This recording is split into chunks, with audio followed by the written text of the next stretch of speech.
എല്ലാവർക്കും നമസ്തേ. അമേരിക്ക അങ്ങനെ ഇന്ത്യക്കെതിരെ 50% തീരുവ ചുമത്തിയിരിക്കുന്നു. കാരണം എന്താണെന്ന് നമുക്കെല്ലാവർക്കും അറിയാം.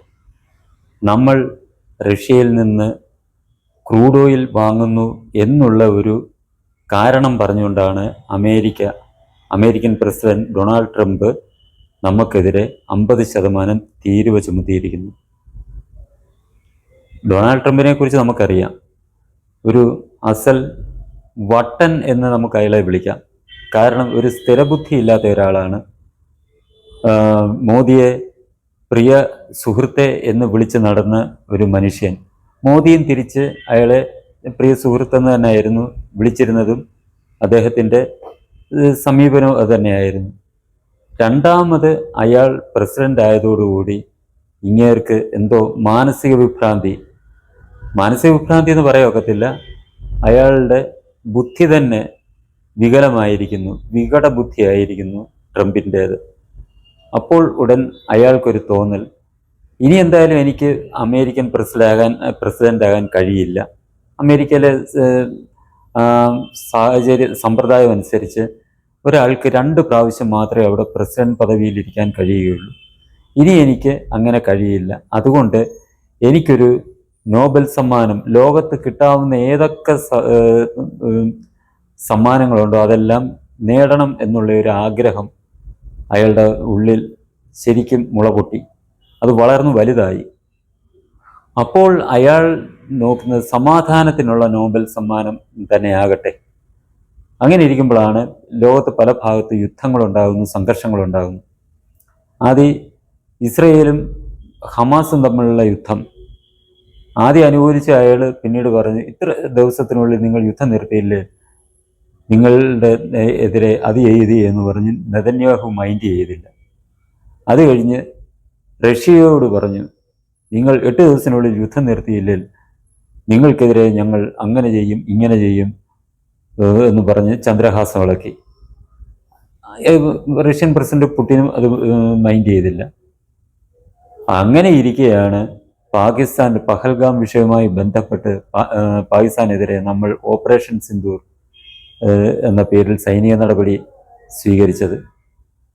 പാകിസ്ഥാന് ഒരുപാട് നഷ്ടങ്ങളുണ്ടാക്കി. പാകിസ്ഥാനിലെ ഭീകര കേന്ദ്രങ്ങളെല്ലാം തകർത്തു, അവരുടെ സൈനിക കേന്ദ്രം തകർത്തു, അവരുടെ വ്യോമ പ്രതിരോധം പോലും ഒന്നുമല്ലാത്ത രീതിയിൽ ഉള്ളതാണ്. ചൈനയുടെ ഈ വ്യോമ പ്രതിരോധ സംവിധാനം വളരെ മോശമാണെന്ന് നമ്മൾ ലോകത്തിന് കാട്ടിക്കൊടുത്തുകൊണ്ട് പാകിസ്ഥാനെ തകർത്ത് തരിപ്പണമാക്കി. നമ്മുടെ ലക്ഷ്യം കണ്ടു നമ്മൾ സ്വയം ഇത് മുന്നോട്ട് കൊണ്ടുപോകാതെ പിന്മാറി. അപ്പോൾ അമേരിക്കൻ പ്രസിഡന്റ് നോക്കിയപ്പോൾ സമാധാനത്തിനുള്ള നോബൽ സമ്മാനം കിട്ടാൻ അടുത്ത ഒരു ഇതൂടെ ഈ ഇന്ത്യ സൈനിക നടപടി നിർത്തിയത് ഈ ട്രംപ് പറഞ്ഞിട്ടാണ് എന്ന് വരുത്തി തീർക്കാൻ അയാൾ പറഞ്ഞു, ഞാൻ പറഞ്ഞതുകൊണ്ടാണ് ഇന്ത്യ സൈനിക നടപടി നിർത്തിവെച്ചത്, അതിൽ നിന്ന് പിന്മാറിയതെന്ന്. ഇന്ത്യൻ നേതൃത്വം പറഞ്ഞു, ഇതിനകത്തിൽ ആരും ഇടപെട്ടിട്ടില്ല, പാകിസ്ഥാൻ ഇന്ത്യയോട് ഒരുപാട് കേണപേക്ഷിച്ചു, അത് കാരണം ഞങ്ങൾ നിർത്തി, ഞങ്ങൾക്ക് സമാധാനമാണ് ഞങ്ങൾ എന്നും പുലർത്തി പോരുന്നത്, ലോകം മൊത്തം സമാധാനം പുലരണം എന്നുള്ളതാണ് ഇന്ത്യയുടെ നയം. അതുകൊണ്ട് ഞങ്ങൾ ഞങ്ങളുടെ ലക്ഷ്യം കണ്ടു, ഒപ്പം തന്നെ പാകിസ്ഥാൻ അപേക്ഷിച്ചു, ഞങ്ങൾ നിർത്തി. അല്ലാതെ അമേരിക്ക ആയിട്ട് മറ്റൊരു ലോകരാജ്യവും ഇതിന് നിർത്താൻ വേണ്ടി ഇടപെട്ടിട്ടില്ല എന്ന്. ട്രംപിനത് ഉൾക്കൊള്ളാൻ കഴിയുമോ? കാരണം അയാൾ ഇതുപോലുള്ള കാര്യങ്ങളിലൊക്കെ ഇടപെട്ട് നിർത്തിച്ചിട്ട് സമാധാനം പുലർത്തി എന്ന് വരുത്തി തീർത്ത് നോബൽ സമ്മാനം ലഭിക്കണമെന്ന് പറഞ്ഞ് ഓടി നടക്കുന്ന ഒരു കക്ഷിയാണ് അയാൾ. എവിടെയെങ്കിലും ഒരു അതിരുതർക്കം ഉണ്ടായാൽ അതിരുതർക്കം എവിടെയെങ്കിലും ഉണ്ടായി അത് പരിഹരിക്കപ്പെട്ടെങ്കിൽ അയാൾ പറയും, അത് ഞാനാണ് ഇത് പരിഹരിച്ചത് എന്ന് പറയുന്ന മനസ്ഥിതിയിലേക്ക് അയാൾ മാറിയിരിക്കുകയാണ്. അയാൾക്ക് ഇതൊന്നും ഇഷ്ടപ്പെടത്തില്ല. അയാൾ ഉടനെ ആ വിരോധം തീർക്കാൻ വേണ്ടി ആദ്യം പറഞ്ഞു, നിങ്ങൾ റഷ്യയിൽ നിന്ന് എണ്ണ മേടിച്ചാൽ നിങ്ങൾക്ക് 25% തീരുവ ചുമത്തും. നമ്മൾ മൈൻഡ് ചെയ്തില്ല. നമുക്ക് വരുന്നത് നമ്മുടെ രാഷ്ട്രത്തിൻ്റെ താല്പര്യമാണ്. അത്തരം നേതൃത്വമാണ് ഇപ്പോൾ ഭാരതം ഭരിക്കുന്നത്. ഇപ്പോഴത്തെ ഭാരതത്തിൻ്റെ ഭരണാധികാരികളുടെ മുന്നിലുള്ള ഏകചിന്ത, ഭാരതത്തിനെ ശക്തിപ്പെടുത്തുക, ആരുടെയും സമ്മർദ്ദത്തിന് വഴിപ്പെടാതെ ഭാരതത്തിൻ്റെ താല്പര്യങ്ങൾ മാത്രം മനസ്സിൽ കണ്ടുകൊണ്ടും മുന്നിൽ കണ്ടുകൊണ്ടും പ്രവർത്തിക്കുന്ന ഒരു സർക്കാരാണ് ഇവിടെയുള്ളത്. ട്രംപിൻ്റെ ഈ ഭീഷണിയൊക്കെ കേട്ടപ്പോഴും, ട്രംപ് നേരത്തെ പറഞ്ഞപ്പോഴും അതിനെ ഏറ്റുപിടിച്ചുകൊണ്ട് ഇന്ത്യൻ സർക്കാരിനെതിരെ കോൺഗ്രസ് ഉൾപ്പെടെയുള്ള പ്രതിപക്ഷങ്ങൾ ഇന്ത്യക്കെതിരായിട്ട് എന്ന് തന്നെ പറയാം, പാകിസ്ഥാന്റെ പക്ഷത്ത് അല്ലെങ്കിൽ അമേരിക്കയുടെ പക്ഷത്ത് നിന്നുകൊണ്ട് പറയാം, ആടെ കണ്ടോ ഇന്ത്യ സൈനിക നടപടി നിർത്തിയത് കണ്ടോ, ട്രംപ് ഇടപെട്ടിട്ടാണ്, അപ്പോൾ ട്രംപ് പറഞ്ഞിട്ടാണ് നിർത്തിയത്, ഇന്ത്യയെ ട്രംപിന് അല്ലെ അമേരിക്കയ്ക്ക് കാൽക്കീഴി കൊണ്ട് അടിയറവ് പറഞ്ഞിരിക്കുന്നു എന്ന് പറഞ്ഞ് ഇന്ത്യ സർക്കാരിനെ എങ്ങനെയൊക്കെ നാണം കെടുത്താവും. ഇന്ത്യ സർക്കാരിനെ നാണം കെടുത്തി അത് ഇന്ത്യയെ തന്നെ നാണം കെടുത്തുന്നതിന് തുല്യമാണ്. അതിനുവേണ്ടി രാഹുൽ ഗാന്ധിയുടെ നേതൃത്വത്തിൽ നല്ല രീതിയിലാണ് പ്രവർത്തനങ്ങൾ നടന്നുകൊണ്ടിരുന്നത്, പ്രസ്ഥാനങ്ങൾ നടന്നുകൊണ്ടിരുന്നത്. ഇതാരും മൈൻഡ് ചെയ്യും? അതിന് മറുപടി പറയാൻ പോലും ഇന്നത്തെ ഭാരതത്തിൻ്റെ നേതൃത്വം തയ്യാറായില്ല. അതിനെ വളരെ പരിഹാസ്യമായിട്ട് കണ്ടുകൊണ്ടാണ് നമ്മുടെ സർക്കാർ മുന്നോട്ട് പോയത്. കാരണം ആത്മാഭിമാനമുള്ള നേതൃത്വമാണ് ഇന്ന് ഇന്ത്യയെ ഭരിക്കുന്നത്. അതുകൊണ്ട് തന്നെ ഇതിനെയൊന്നും ഇത്തരം മോശപ്പെട്ട വാക്കുകൾ എവിടുന്ന് വന്നാലും അതിനെ തൃണവൽഗണിച്ചുകൊണ്ട് അതിനെ കേട്ടതായി പോലും നടിക്കാതെയാണ് ഇന്നത്തെ ഭാരത സർക്കാർ മുന്നോട്ട് പോകുന്നത്. അവരുടെ മുന്നിൽ ഇതൊന്നും വിലപ്പോവുകയില്ല. അവരുടെ അടുത്താണ് പുറത്തുനിന്ന് ഒരുത്തൻ വന്നിട്ട് പറയുന്നത്, നിങ്ങൾ അവിടുന്ന് എണ്ണ മേടിച്ചാൽ നിങ്ങൾക്ക് എതിരെ 25% താരിഫ് ചുമത്തും, അത് ചെയ്യും ഇത് ചെയ്യും. ഇയാൾക്കൊരു ഉദ്ദേശം ഉണ്ടായിരുന്നു, സ്വതന്ത്രമായിട്ട് സൗജന്യമായിട്ട് താരിഫൊന്നുമില്ലാതെ അയാളുടെ നാട്ടിൽ നിന്ന് ഈ കാർഷിക രംഗത്തും എല്ലാം നമ്മുടെ രാജ്യത്തെ കാർഷിക മേഖല കൈയടക്കാമെന്നുള്ള ആഗ്രഹം ഉണ്ടായിരുന്നു. അയാളുടെ നാട്ടിൽ നിന്ന് കുറേ ജനിതക മാറ്റം വരുത്തിയ വിത്തുകൾ നമ്മുടെ നാട്ടിൽ കൊണ്ടുവന്ന് കച്ചവടം നടത്തി കാർഷിക മേഖല നശിപ്പിക്കണം എന്നുള്ള ഒരു ഉദ്ദേശമാണ് അയാൾക്കുള്ളത്. കാരണം നമുക്കറിയാം, നമ്മുടേത് വ്യാവസായികമായി വളർന്നുകൊണ്ടിരിക്കുമ്പോഴും നമ്മൾ പരമ്പരാഗതമായി നമ്മൾ പറയുന്നത് നമ്മുടേത് കാർഷിക രാജ്യം എന്നാണ് പറയുന്നത്. അപ്പോൾ നമ്മൾക്ക് വളരെയേറെ പ്രാധാന്യമുള്ള ഒരു മേഖലയാണ് കാർഷിക മേഖല. അതിനെ നശിപ്പിക്കാൻ നമ്മൾ ഒരു ശക്തിയും അനുവദിക്കുകയില്ല. നമ്മുടെ ഇവിടെ കൃഷി ചെയ്യുന്ന ഉൽപ്പന്നങ്ങൾ, കാർഷികോൽപ്പന്നങ്ങളുടെ വിത്തുകൾ ഇവിടെ തന്നെ നമ്മൾ വികസിപ്പിച്ച് അതിൽ നിന്ന് വിത്ത് ഉൽപ്പാദിപ്പിച്ച് തന്നെയാണ് കൃഷി മുന്നോട്ട് കൊണ്ടുപോകുന്നത്. അമേരിക്കയുടെ ഉദ്ദേശം ഇതിനെ തകർക്കുക, അവർക്കിവിടെ കടന്നു കയറാം. അതിനുവേണ്ടി അവർ ജനിതകമാറ്റം വരുത്തിയ വിത്തുകൾ, എല്ലാ കൃഷിയുടെയും വിത്തുകൾ അവർ വികസിപ്പിച്ചിട്ടുണ്ട്. അതൊരു പ്രാവശ്യം നമ്മുടെ ഇന്ത്യയിൽ കൊണ്ടുവന്ന് കൃഷി ചെയ്താൽ അതിൽ നിന്ന് വിത്തെടുത്ത് കർഷകർക്ക് വിത്തെടുത്ത് അടുത്ത വിളവിറക്കാൻ കഴിയില്ല. അതോടെ ആ വിത്ത് മുളയ്ക്കുകയില്ല. വീണ്ടും ഇത് അടുത്ത പ്രാവശ്യം കൃഷി ചെയ്യണമെന്നുണ്ടെങ്കിൽ അമേരിക്കയിൽ നിന്ന് ഇത്തരം ജനിതകമാറ്റം വരുത്തിയ വിത്തുകൾ വരുത്തിയേ തീരൂ. ആ ഒരു അവസ്ഥ ഉണ്ടാക്കി കഴിഞ്ഞാൽ നമ്മുടെ പരമ്പരാഗതമായ കൃഷി സമ്പ്രദായത്തെ മൊത്തം ഇല്ലാതാക്കിക്കൊണ്ട് അമേരിക്കയ്ക്ക് കടന്നു കയറാം എന്നുള്ള ഒരു ഉദ്ദേശമായിരുന്നു അയാൾക്കുണ്ടായിരുന്നത്. അതേപോലെ തന്നെയാണ് നമ്മുടെ പാലുൽപാദന മേഖലയൊക്കെ അയാൾക്ക് കടന്നു കയറണമെന്നുള്ള ഒരു പദ്ധതി ഉണ്ടായിരുന്നു. അത് ഇന്ത്യ ഗവൺമെൻറ് സമ്മതിച്ചില്ല. അതിൻ്റെയും കൂടെ വിരോധം ഉള്ളിൽ നിൽക്കുമ്പോഴാണ് ഇയാൾ പറയുന്നത് മൈൻഡ് ചെയ്യുന്നില്ല. റഷ്യയിൽ നിന്ന് നമ്മൾ വീണ്ടും ക്രൂഡ് ഓയിൽ വാങ്ങാൻ തുടങ്ങി. അവരും തമ്മിലുള്ള വ്യാപാരം എന്ന് പറയുന്നത് രൂപയിലും അവരുടെ റൂബിളിലും ഉള്ള വ്യാപാരമാണ് പരസ്പരം ചെയ്യുന്നത്. ഇത് അമേരിക്കയ്ക്കാണ് വളരെയേറെ ദോഷം ചെയ്യുന്നത്. കാരണം അമേരിക്കയുടെ കറൻസിയാണ് ഡോളർ. ഇത് വെച്ചാണ് അന്താരാഷ്ട്ര തലത്തിൽ വ്യാപാരം നടന്നുകൊണ്ടിരിക്കുന്നത്. ഇപ്പോൾ നമ്മളൊരു 50,000 കോടി ഡോളർ ഉപയോഗിച്ച് റഷ്യയിൽ നിന്ന് എണ്ണ മേടിച്ചു, അല്ലെങ്കിൽ 1,00,000 കോടി രൂപ ഡോളർ വിനിയോഗിച്ച് നമ്മൾ എണ്ണ വാങ്ങി. ഇതിൻ്റെ കമ്മീഷൻ, നല്ലൊരു ശതമാനം കമ്മീഷൻ അമേരിക്കയ്ക്ക് ലഭിക്കും. എന്നാൽ രൂപയിലും റൂബിളിലും പരസ്പരം വ്യാപാരം നടത്തി കഴിഞ്ഞാൽ ഒരു ചില്ലി പൈസ പോലും അമേരിക്കയ്ക്ക് കമ്മീഷനായി കിട്ടുകയില്ല. കാരണം നമ്മൾ അവിടെ ഡോളർ ഉപയോഗിക്കുന്നില്ല. ഇത് അമേരിക്കയ്ക്ക് ഒരു തിരിച്ചടിയാണ്. ട്രംപ് ഭീഷണിക്ക് പിന്നിൽ ഇതും ഒരു കാരണമാണ്. നമ്മുടെ രാഷ്ട്രീയ നേതൃത്വം ഇത് മൈൻഡ് ചെയ്യാതെ കൂടുതൽ ശക്തമായി എണ്ണ കച്ചവടവുമായിട്ട് മുന്നോട്ട് പോയി. ഇടയ്ക്ക് അയാൾ പറഞ്ഞു, കണ്ടോ ഞാൻ ഇന്ത്യയോട് ഭീഷണിപ്പെടുത്തിയപ്പം അവർ റഷ്യയുമായിട്ടുള്ള എണ്ണ വ്യാപാരം നിർത്തി എന്ന് വരെ ട്രംപ് പറഞ്ഞു.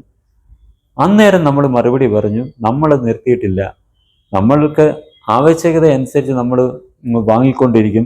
ചില സമയത്ത് ഒരല്പം കുറവുണ്ടാകും, കാരണം അതിനു മുമ്പ് മേടിച്ച് എണ്ണ നമ്മുടെ കൈവശം ഉള്ളത് കൊണ്ട് നമ്മൾ ആ സമയത്ത് ഒരല്പം കുറവ് വരുത്തും എന്നുള്ളതല്ലാതെ അമേരിക്കയുടെ ഭീഷണിയെ ഒട്ടും നമ്മൾ കാര്യമാക്കുന്നില്ല എന്ന് പറഞ്ഞ് ശക്തമായ മറുപടി അമേരിക്കയ്ക്ക് നൽകി.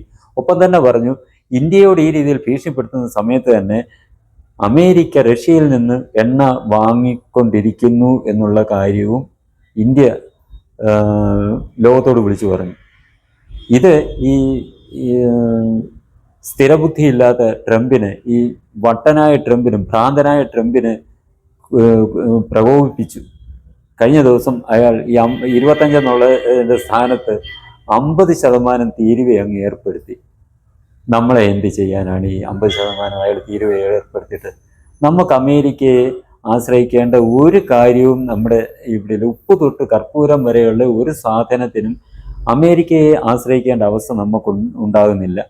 എന്നാൽ അമേരിക്കയ്ക്ക് കാര്യം അതല്ല. അമേരിക്കയ്ക്ക് പല കാര്യങ്ങളും ഇന്ത്യ ഉൾപ്പെടെയുള്ള മറ്റ് രാജ്യങ്ങളെ ആശ്രയിച്ചേ കഴിയൂ എന്നുള്ള അവസ്ഥയാണ്. അത് സാങ്കേതിക രംഗത്തായാലും ഏറ്റവും നല്ല ഉദാഹരണം പറയാം. ഐഫോൺ എന്ന് പറയുന്ന ഒരു ഫോൺ, അതിൻ്റെ നിർമ്മാണം അമേരിക്ക നടക്കുന്നില്ല. അല്ലെ സാംസങ്, ഇതൊന്നും അമേരിക്ക നടക്കുന്നില്ല. കാരണം എന്തെന്ന് വെച്ചാൽ അവിടുത്തെ കൂലിയും ഒരു ഉൽപ്പന്നം ഈ ഐഫോണോ സാംസങ്ങോ ഇറക്കണമെന്നുണ്ടെങ്കിൽ നമ്മുടെ ഇന്ത്യയിൽ നിർമ്മിച്ച് വിൽക്കുന്നതിന് ഇരട്ടി ചിലവാണ് അവിടെ ഉണ്ടാകുന്നത്. അപ്പോൾ ഇപ്പോൾ കൊടുക്കുന്ന വിലയ്ക്ക് ഈ ഉൽപ്പന്നങ്ങളൊന്നും അമേരിക്കയിൽ വിൽക്കാൻ കഴിയുകയില്ല. അതുകൊണ്ടാണ് ഇന്ത്യയെ പോലുള്ള രാജ്യങ്ങളിൽ ഇത്തരം കമ്പനികൾ ഇത്തരം ഉൽപ്പന്നങ്ങൾ നിർമ്മിച്ച് അമേരിക്കയ്ക്ക് കയറ്റി അയക്കുന്നത്. അപ്പോൾ ഇന്ത്യയിൽ നിർമ്മിച്ച് അങ്ങോട്ട് കയറ്റി അയച്ചാൽ 50% തീരുവ അങ്ങോട്ട് ഏർപ്പെടുത്തും.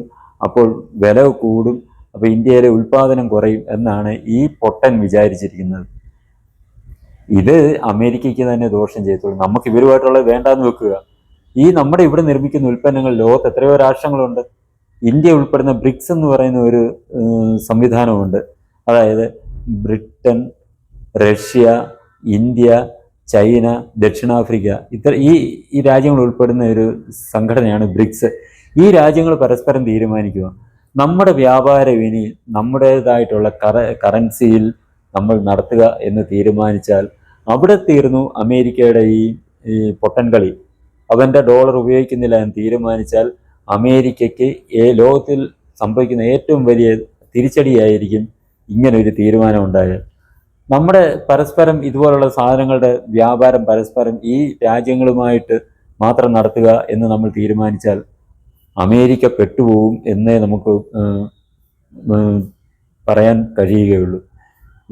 ഈ രാജ്യങ്ങളുമായിട്ട് മാത്രമല്ല, ഇന്ത്യ ലോകത്തിലുള്ള കൊച്ചു കൊച്ചു രാജ്യങ്ങളുമായിട്ടെല്ലാം സൗഹൃദം സ്ഥാപിക്കുന്നുണ്ട്. നമ്മുടെ പ്രധാനമന്ത്രി ഈ രാജ്യത്തിൻ്റെ വലിപ്പം നോക്കാതെ അവരെ എല്ലാം തുല്യരായി കണ്ടുകൊണ്ടാണ് ഈ എല്ലാ രാജ്യങ്ങളുമായിട്ട് സൗഹൃദം സ്ഥാപിച്ചുകൊണ്ടിരിക്കുന്നത്. അവിടങ്ങളിലേക്കെല്ലാം നമ്മുടെ ഈ രാജ്യത്ത് നിന്നുള്ള ഉൽപ്പന്നങ്ങൾ വില കുറച്ച് അവിടെ ചെന്ന് കഴിഞ്ഞാൽ അമേരിക്ക എന്ത് ചെയ്യാൻ കഴിയും? അമേരിക്കയെ ആശ്രയിക്കാതെ ഇന്ത്യയിൽ നിന്ന് എല്ലാ സാധനങ്ങളും ഇത്തരം രാജ്യങ്ങൾക്ക് ലഭിക്കുകയാണെന്നുണ്ടെങ്കിൽ പിന്നെ അമേരിക്കയെ ആരും മൈൻഡ് ചെയ്യും? ആര് പരിഗണിക്കും? ഇതുപോലും ചിന്തിക്കാതെയാണ് ഈ ഭ്രാന്തൻ ട്രംപ് എന്ന് പറയുന്നവൻ അമേരിക്കയുടെ ആ താല്പര്യം പോലും പരിഗണിക്കാതെ വകവയ്ക്കാതെയുള്ള നടപടികളുമായിട്ടാണ് ഇപ്പോൾ മുന്നോട്ട് പോയിക്കൊണ്ടിരിക്കുന്നത്. അത് അമേരിക്കയ്ക്ക് തന്നെ ഒരു തകർച്ചയ്ക്ക് വഴിയൊരുക്കുന്ന കാര്യങ്ങളാണ് ഈ ട്രംപ് ഇപ്പോൾ ചെയ്തുകൊണ്ടിരിക്കുന്നത്. അപ്പോൾ ആ സാഹചര്യത്തിൽ നമ്മൾ ഈ അമേരിക്ക എന്ന് പറയുന്ന ഈ രാജ്യത്തെ നമ്മൾ കാര്യമാക്കേണ്ടതുണ്ടോ? നമുക്കൊരായുധത്തിന് പോലും അമേരിക്കയെ സമീപിക്കേണ്ട സാഹചര്യമില്ല. മിക്ക ആയുധങ്ങളും നമ്മൾ ഇവിടെ തന്നെ അമേരിക്കയുടെ ആയുധങ്ങളെക്കാട്ടിൽ ലോകത്തിലെ ഏറ്റവും മുന്നിൽ നിൽക്കുന്ന ആയുധങ്ങൾ നമ്മൾ ഇവിടെ തന്നെ വികസിപ്പിച്ച് നിർമ്മിച്ചുകൊണ്ടിരിക്കുകയാണ്. അതിന് നല്ല ഉദാഹരണമാണ് അന്ന് പാകിസ്ഥാനുമായിട്ട് നടന്ന പാകിസ്ഥാനെതിരെ നടന്ന സൈനിക നടപടിയിൽ ഇന്ത്യ നിർമ്മിച്ച ആയുധങ്ങളുടെ ശേഷി അമേരിക്ക പോലും ഞെട്ടിപ്പോയി, ചൈനയും ഞെട്ടി, എല്ലാവരും ഞെട്ടി. അത് തന്നെയല്ല, നമുക്ക് സൈനിക സഹകരണമായിട്ട് മുന്നോട്ട് പോകണമെന്നുണ്ടെങ്കിൽ നമ്മൾ പരമ്പരാഗതമായ നമ്മുടെ ഒരു മിത്ര രാജ്യമുണ്ട് നേരത്തെ സോവിയറ്റ് യൂണിയൻ ആയിരുന്നു. ഇപ്പോൾ സോവിയറ്റ് യൂണിയൻ വിഘടിച്ചു പോയതിനു ശേഷം അതിൻ്റെ സ്ഥാനത്ത് വന്ന റഷ്യ. ഇവരുള്ളപ്പോൾ നമ്മൾ എന്തിന് അമേരിക്കയെ കാര്യമാക്കുന്നു? നമുക്ക് അത്യന്താധുനിക യുദ്ധവിമാനം വേണമെന്നുണ്ടെങ്കിൽ, നമ്മുടെ കയ്യിലില്ലാത്ത വേണമെന്നുണ്ടെങ്കിൽ, നമുക്കതിൻ്റെ സാങ്കേതിക വിദ്യ ഉൾപ്പെടെ സോഴ്സ് കോഡ് ഉൾപ്പെടെ നമുക്ക് തരാമെന്ന് അവർ പറഞ്ഞിട്ടുണ്ട്. ഇവിടെ വേണേൽ നിങ്ങൾ നിർമ്മിച്ചോ, ഇതിൻ്റെ എല്ലാ കാര്യങ്ങളും നിങ്ങൾക്ക് തരാം, സാങ്കേതിക വിദ്യ സോഴ്സ് കോഡ് ഉൾപ്പെടെ നിങ്ങൾക്ക് തരാം, നിങ്ങൾ നിങ്ങളുടെ രാജ്യത്ത് തന്നെ നിർമ്മിച്ചോ എന്ന് പറഞ്ഞ് റഷ്യ തയ്യാറായിരിക്കുമ്പോൾ ഈ അമേരിക്കയെ നമ്മൾ എന്തിനു പേടിക്കണം? ഈ അമേരിക്ക ഇത് പറഞ്ഞെന്നും പറഞ്ഞ് ഇന്ത്യ സർക്കാരിനെ, അല്ലെ നമ്മുടെ മഹത്തായ ഭാരതം എന്ന മഹാരാജ്യത്തെ അധിക്ഷേപിക്കാനായിട്ട് ഇറങ്ങിത്തിരിച്ചിരിക്കുന്ന കോൺഗ്രസ്സുകാരും കമ്മ്യൂണിസ്റ്റുകാരും ഒരു വശത്ത് നിന്ന് ഈ ഭാരതത്തിൻ്റെ മേൽ ചെളി വാരി എറിയുമ്പോൾ ഇതിനെയൊന്നും കാര്യമാക്കാതെ ശക്തമായ തീരുമാനവുമായി മുന്നോട്ട് പോകുന്ന ഒരു ഭരണകൂടമാണ് നമ്മുടെ ഭാരതം എന്ന ഈ മഹാരാജ്യത്തിനുള്ളത് എന്നത് നമുക്ക് വളരെയേറെ ആശ്വാസകരമായിട്ടുള്ള കാര്യമാണ്, വളരെയേറെ അഭിമാനം തോന്നുന്ന കാര്യമാണ്. അതുകൊണ്ട് നമ്മൾ ഈ ചൈനയല്ല, അമേരിക്കയുടെ ഈ ഭീഷണിയുടെ മുന്നിൽ നമ്മൾ ഒരു രീതിയിലും മുട്ടുകുത്തത്തില്ല എന്നുള്ള ഒരു വ്യക്തമായ സൂചന നമ്മുടെ കേന്ദ്ര സർക്കാർ അമേരിക്കയ്ക്ക് നൽകി കഴിഞ്ഞിട്ടുണ്ട്. ഇത് തന്നെയാണ് ഇത്രയും കാലം നമ്മുടെ ഈ ഭാരതത്തിലെ ഓരോ ജനങ്ങളും ഓരോരുത്തരും ആഗ്രഹിച്ച് ഇരുന്ന ഒരു കാര്യവും. അതായത് അമേരിക്കയ്ക്കോ അല്ലെ മറ്റേതെങ്കിലും ഒരു രാജ്യത്തിന് മുന്നിൽ, വിദേശ രാഷ്ട്രത്തിന് മുന്നിൽ മുട്ടുകുത്താത്ത ഒരു ഭരണകൂടം വേണം നമ്മുടെ രാജ്യത്തിന് എന്നുള്ള ആ ജനങ്ങളുടെ ആഗ്രഹമാണ് നരേന്ദ്രമോദി സർക്കാരിലൂടെ നമ്മൾ ഇന്ന് നിറവേറ്റിക്കൊണ്ടിരിക്കുന്നത്.